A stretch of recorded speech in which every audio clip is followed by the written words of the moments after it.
हाम्रो समाजले अराजकता र बाँडबैलोलाई लोकतन्त्र मान्दैन। असहमति, जबरजस्ती दबाउने कुरालाई अनुशासन पनि मान्दैन। लोकतन्त्र र अनुशासन, स्वतन्त्रता र नियमन हाम्रो समाजका अविभाज्य पक्ष हुन्। यिनले नै समाजलाई नियन्त्रित र सन्तुलित तुल्याउन मद्दत पुर्याउँछन्।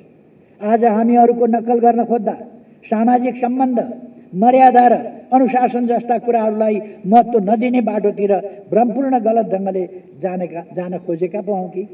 यस्ता प्रवृत्तिहरू समाजमा यदाकदा देखिएका छन् र नेपाली समाजलाई यी कुरा कदापि स्वीकार्य हुने छैनन् र हुँदैन।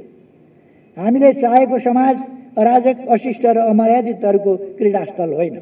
पाका उमेरकाले तन्नेरीलाई स्नेह गर्ने, युवा वयस्कले ज्येष्ठ नागरिकहरूको सम्मान गर्ने नमुना समाज हो।